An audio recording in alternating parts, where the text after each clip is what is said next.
it has been mentioned, and we kind of like the size of it the way it is. Nobody's really looking to add a lot of people. But it's a friendly group, and I think it could happen. But I think it'll probably be more of a consensus kind of thing than someone just acting on their own to bring someone in. I would say if you're starting a book club, and those of you who are already in a book club might want to bring it up again if you haven't had any problems. I think it's very important when you form the book club to know what the reading tastes are of the other people. And I don't mean specifically, but what if you have 4 people who want to read only, quote, literary books, and somebody else is a mystery reader and not literary mysteries. Once you form the group, you might lose a friend if you try to get somebody out of that group. So I think it's an important discussion when you begin. The other thing is that we had a problem that, and I wish we had set a guideline about how new members were going to be invited to join us. One of our members just plain invited a friend without telling us. And it has finally worked out. The friend was kind of a problem for all of us, and not because it was an uninvited friend, just because it was kind of a problem, and you know what I mean. We have had to accommodate her, of course, because she was invited to join us. Since that time, the rest of us have gotten in touch with one another and said, from now on, let's agree that if we have a friend that we want to have join us, let's consult with the whole group and get the approval of the whole group first. And so far, everyone has stuck to that. But I think you do have to be kind of careful about inviting somebody in, because how do you uninvite them? Especially if you've already established that your group is working well, adding another element can be wonderful, but it can be a problem. You need to be aware of potential for the problem before you just jump right into it. Right. Did you want to chime in with anything, or are you good? We're very informal about adding new people, and what our experience has been is sometimes people come for a couple of months and then they don't come any longer, and it's sort of like they come and try it, and if it doesn't suit them, they move along and no hard feelings of any kind. So we haven't had any difficulty, anybody who wants to bring someone. But I do think that if it got up to over, I think that maybe 8 or 10 is a good size for a good discussion, so everyone can participate, and that would be. But there are many people who are in the book club who just can't come every time, so we're okay. Yeah, that's worked for us. Like I said, we have 20 people officially on our email list, but no more than 15 that come to every meeting, 10 to 15. We did put a stop on membership for a while. We had those 6 people that joined.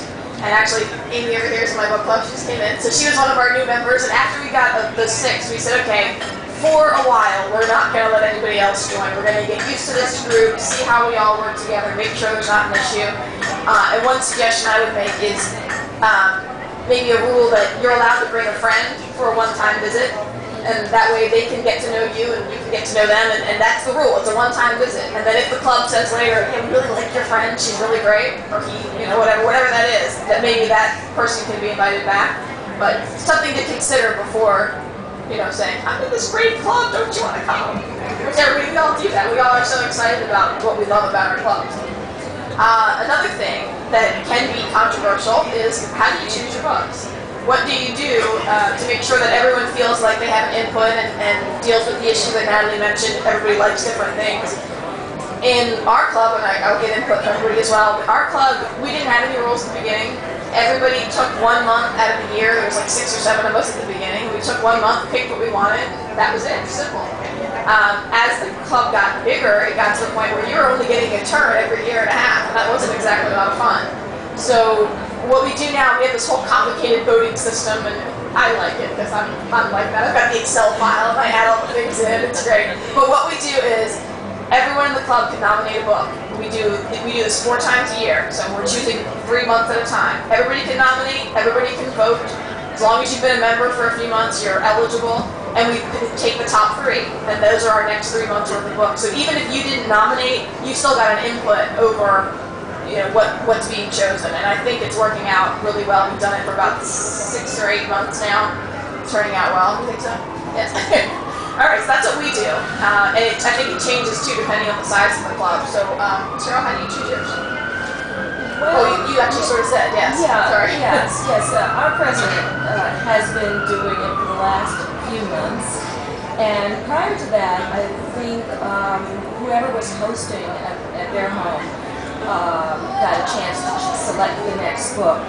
And with really varying taste in reading, that did not always work out well. And I think having the guidance of the reading group choices has made the quality of the books and the discussability of them much better for us. I'm sorry. Nancy was